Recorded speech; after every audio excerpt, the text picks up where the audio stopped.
మీ ఎలాంటి వ్యాపార ప్రకటనలకైనా వెంటనే మా ఛానల్ సంప్రదించండి. వీక్షకులందరికీ నమస్కారం. నవంబర్ మాసమందు మీ రాశి వారికి ఏ విధమైనటువంటి గ్రహస్థితి ఉన్నది? ముఖ్యంగా నవంబర్ మాసము చాలా కీలకమైనటువంటి మాసం. ఈ మాసమందు అనేక గ్రహాల తాలూకు స్థితిగతులు, ఉదాహరణకి అతిచారంలో ఉండేటువంటి గురువు తిరిగి వక్రగతిని ప్రారంభం చేయడం, చాలా కాలంగా వక్రగతిలో ఉన్నటువంటి శనేశ్వరుడు తన యొక్క వక్రగతిని పూర్తి చేసి మరలా రుజుమార్గంలో సంచరించడం, కుజుని యొక్క స్థితిగతులు, రవి యొక్క మార్పు, ఇలా అన్ని గ్రహాలు కూడా తమ యొక్క స్థానాలని కొంత ప్రభావితం చేస్తూ ఉన్నాయి. ఉదాహరణకి ఈ మాసంలో ఉండేటువంటి గ్రహస్థితిని గమనిస్తే 10వ తారీఖు దగ్గర నుండి బుధుని యొక్క వక్రగతి ప్రారంభమవుతుంది. అయితే ఈ మాసంలో బుధుడు వక్రించి ఉన్న రుజు మార్గంలో ఉన్న తులారాశిలోనే బుధుని యొక్క సంచారం ఉన్నది. అలాగే రాహుకేతువులు కుంభ సింహరాశులు ఎందే ఉన్నారు, గురువు కర్కాటక రాశి ఎందే ఉన్నారు, శనేశ్వరుడు మీనరాశి ఎందే ఉన్నారు. కాకపోతే శనేశ్వరుడు ఈ మాసంలో 28వ తారీఖు వరకు వక్రగతిలో ఉండి మాసం చివరిలో మాత్రం వక్రత్యాగం చేస్తారు, అంటే వక్రగతిని వదిలిపెట్టేస్తారు. ఇవి ఫిక్స్డ్ గా ఉండేటువంటి గ్రహాలు. వీటితో పాటుగా శుక్రకుజులు కూడా వృశ్చిక రాశి ఎందే ఉన్నారు. అంటే మీరు గమనించండి, గురుడు, రాహువు, కేతువు, శనేశ్వరుడు, కుజుడు, బుధుడు, అలాగే ఈ మాసమందు శుక్రుడు కూడా ఆల్మోస్ట్ స్థిరంగానే ఉన్నారు. మిగతా గ్రహాలు అంటే పర్టికులర్ గా రవి గ్రహం యొక్క స్థితిగతులను గనక మనం పరిశీలన చేస్తే 16వ తారీఖు వరకు తులారాశి యందు, 16వ తారీఖు తర్వాత వృశ్చిక రాశి యందు రవి యొక్క సంచారం అనేటువంటిది ఉంటుంది.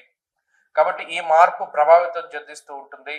గురుని యొక్క అతిచారము, శని యొక్క వక్రగతి ముగింపు, ఇవన్నీ కూడా తీవ్రమైనటువంటి ప్రభావాన్ని చూపించబోతూ ఉన్నాయి ఈ నవంబర్ మాసంలో.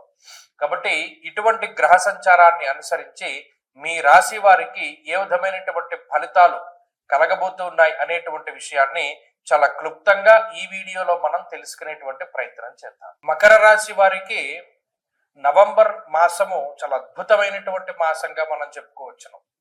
కారణం ఏమిటి అంటే ఈ రాశి వారికి గురు బలం ఉన్నది, రవి బలం ఉన్నది, బుధ బలం ఉన్నది, శుక్ర బలం ఉన్నది, కుజ బలం ఉన్నది, రాహు బలం ఉన్నది. అంటే దాదాపుగా ఈ 2025వ సంవత్సరంలో ఎప్పుడూ లేనటువంటి విధంగా 5 నుండి 6 గ్రహాలు ఒక నెలలో ఖచ్చితంగా యోగించేటువంటి పరిస్థితులు ఈ నవంబర్ నెలలోనే ఉన్నాయి.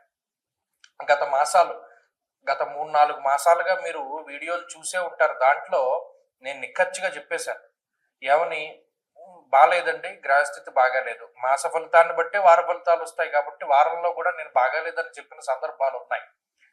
బాగాలేదంటే చాలా మంది పాపం ఎందుకు ఎప్పుడు చూసినా మకర రాశికి మీరు నెగిటివ్ చెప్తారు అనేటువంటి ధోరణిలో మాట్లాడినటువంటి వారు ఉన్నారు. కానీ ఏనాడు శాస్త్రాన్ని తప్పి మాట్లాడిన పరిస్థితులు లేవు. ఎందుకంటే అందులో ఉన్నట్టు మనం చెప్పేస్తే ఇందులో జాగ్రత్త పడేటువంటి వాళ్ళు జాగ్రత్త పడ్డారు. ఇప్పుడు నిజంగా మకర రాశి వారికి మంచి రోజులు వచ్చాయి. ఒక ఆయన నాకు ఫోన్ చేసి లేదా కొంతమంది మెసేజ్ల రూపంలో కూడా చెప్పారు, ఏమంటే మీరు పలానా వారంలో 18వ తారీఖు దాటిన తర్వాత గురుడు మారిన తర్వాత ఈ మకర రాశి వారికి మంచి జరుగుతుంది, మొట్టమొదటి మంచి అప్పటి నుండే జరుగుతుంది అని చెప్పారండి. నాకు పలానా ఉద్యోగం వచ్చింది, ఆ టైం నుండి నాకు బాగుందని చెప్పిన వాళ్ళు చాలా మంది ఉన్నారు.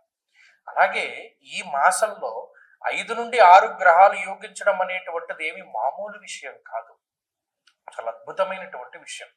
అందులో లాభస్థానమందు కుజుడు యోగించడం అనేటువంటిది ధైర్యం ఏకాదశగతే కుజే అన్నది శాస్త్రం. కుజుడు ఏకాదశమందు, రవి, బుధుడు, శుక్రుడు ఏకాదశ స్థానమందు స్థితులై ఉండడం వల్ల ఆర్థిక పరిపుష్టి, ఆరోగ్య పరిపుష్టి, అలాగే సంపద అభివృద్ధి చెందుతూ ఉండడం, కుటుంబం అభివృద్ధి చెందుతూ ఉండడం, అలా అనేక రకాలైనటువంటి అభివృద్ధులు ఉన్నాయి. ఉద్యోగాభివృద్ధి, వ్యాపారాభివృద్ధి, ఇవన్నీ కూడా ఈ రోజు మరి ఈ గ్రహస్థితి వల్ల మకర రాశి వారికి రాబోతూ ఉన్నాయి. కాబట్టి ఈ నవంబర్ మాసము చాలా అద్భుతమైనటువంటి మాసము. ఈ మాసం చివరిలోనే శనేశ్వరుని యొక్క వక్రగతి కూడా తొలగిపోతుంది. కాబట్టి శనేశ్వరుని యొక్క పూర్తి అనుకూలత కూడా వస్తుంది. అంటే అక్కడ చూడండి 7 గ్రహాలు, అంటే చంద్రుడితోటి కలుపుకుని 8 పరిపూర్ణంగా ఒక గోచారంలో అన్ని గ్రహాలు యోగించేటువంటి రాశిగా మకర రాశి ఆవిర్భవించబోతూ ఉన్నది. కాబట్టి మకర రాశిలో జన్మించినటువంటి ప్రతి ఒక్కరూ దీన్ని తెలుసుకోవాలి. ప్రతి ఒక్కరికి ఈ వీడియో పంపి వారిలో ధైర్యాన్ని, ఉత్సాహాన్ని పెంపొందించండి. మకర రాశి వారికి నవంబర్ లగాయతు అద్భుతమైనటువంటి రాజయోగం ప్రారంభం కాబోతూ ఉన్నది. అయితే ఇది ఈ మాసం మొత్తము ఉంటుంది. మిగతా మాసాల గురించి మనం పక్కన పెడితే నవంబర్ మొత్తము ఈ రాజయోగం ఉంటుంది. శనేశ్వరుని యొక్క వక్రగతి పూర్తయితే ఆయన యోగిస్తారు, చంద్రుడు మధ్యలో యోగిస్తున్నారు. ఒక్క కేతువు గ్రహం మినహాయించి మిగతా గ్రహాలు అన్ని అనుకూలించేటువంటి రాశి ఏకైక రాశి మకర రాశి. కాబట్టి ఈ విషయాన్ని దృష్టిలో పెట్టుకోండి. అన్నిటిని కూడా మీరు ప్లాన్ చేసుకోవచ్చు. చక్కగా మీ జీవితాన్ని మీరు ఎలా మరల్చుకోవాలి అనుకుంటున్నారో ఆ రకంగా మరల్చుకోవచ్చు. గ్రహస్థితి పూర్తి స్థాయిలో అనుకూలిస్తూ ఉంటుంది. కాబట్టి నవంబర్ నెల మీది అద్భుతమైనటువంటి ఫలితాలు వస్తాయి. మరిన్ని అనుకూలమైన ఫలితాల కోసం గణపతి ఆరాధన చెయ్యండి. ఆ ఉన్న ఒక్క కేతువుని వదిలిపెట్టేయడం ఎందుకు? ఆ కేతు యొక్క అధిష్టాన దేవత గణపతిని ఆరాధన చేస్తే ఆయన కూడా అనుకూలిస్తారు. ఎప్పుడైతే గోచారంలో అన్ని గ్రహాలు బాగున్నాయో జాతకం బాగున్నా బాగా లేకపోయినా కొంతవరకు ముందుకెళ్తుంది.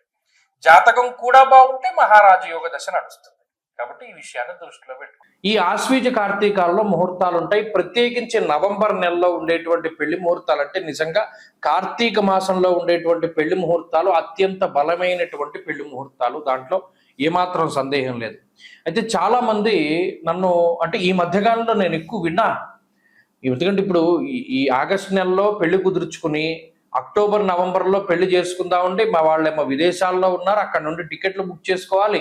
మాకు ఎవరో చెప్పారండి కార్తీక మాసంలో పెళ్లి చేయకూడదుట, కార్తీక మాసంలో పెళ్లి చేస్తే చాలా ఇబ్బందిట, లేదు పెళ్లికేం దోషం లేదన్నారండి, కానీ శుభ కార్యక్రమం ఆ రోజు చేయకూడదు, అంటే గర్భాధానం ఇంకా చెప్పాలంటే ఫస్ట్ నైట్ లాంటివి చేయకూడదుటండి, అలా చేస్తే చాలా అరిస్ట్ అంటది. కార్తీక మాసం అంటే శుభ కార్యక్రమాలు అంటే మన పుణ్యమాసం కదా, మనం గుడ్డు తినం లేకపోతేనేమో నాన్ వెజ్ తినం మానేస్తాం. అలాంటిది మరి ఈ ఫస్ట్ నైట్లు అవన్నీ ఎలా చేస్తారండి, గర్భాధానాదులు ఎలా చేస్తారండి, అందుకనే కార్తీక మాసంలో పెళ్లి చేయకూడదని చెప్పారండి అన్న మాటలు నాకు ఈ మధ్యకాలంలో చాలా వినబడ్డాయి.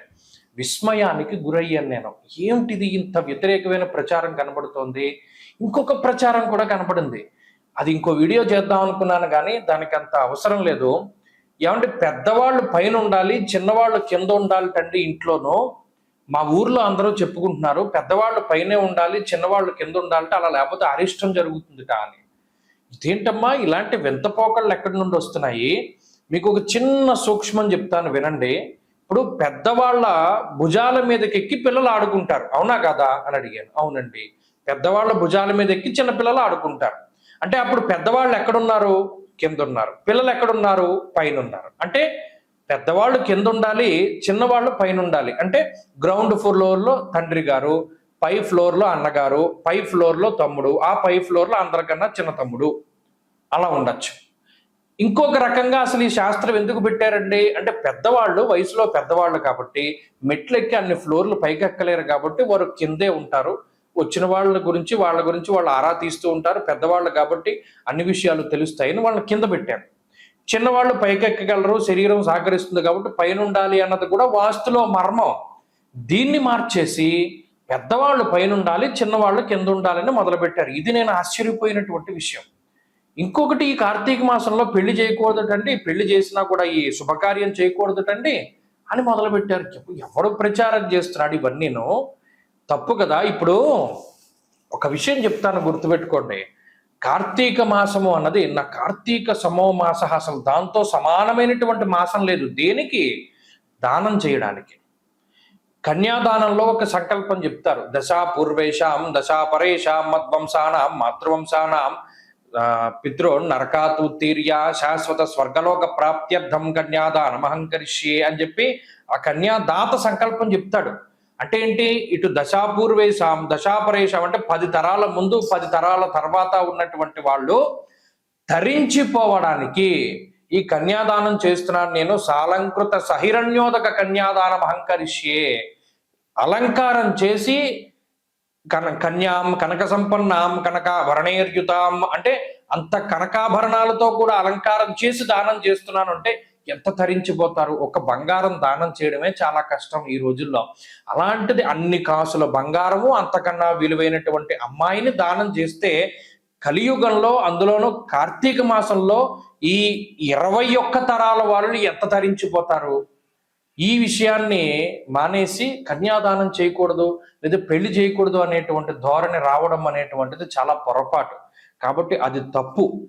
పెద్దవాళ్ళు పైన ఉండాలి అన్నది తప్పు. ఈ రెండిటిని కూడా మార్చుకోండి. పెద్దవాళ్ళు కింద ఉండాలి, చిన్నవాళ్ళు పైన ఉండాలి. కన్యాదానం చేస్తే, కార్తీకంలో చేస్తే 21 తరాల వాళ్ళు తరించిపోతారు. కాబట్టి కార్తీక మాసంలో నిరభ్యంతరంగా వివాహాదులు చేసుకోవచ్చును. దానికి ధర్మపరమైనటువంటి కామానికి ఏ విధమైనటువంటి లోపము లేదు, ఏ విధమైనటువంటి దోషము ఉండదు. ఎందుకంటే సృష్టి కార్యం జరగాలి, అది ధర్మబద్ధంగా జరిగితే అసలు బ్రహ్మగారు ఉన్నదే అందుకు, సృష్టి చేయమనే మానవులను సృష్టించాడు. కాబట్టి చక్కగా వివాహాదులు అవి చేసుకోవచ్చును, ఏ విధమైనటువంటి లోపము లేదు. స్వస్తి.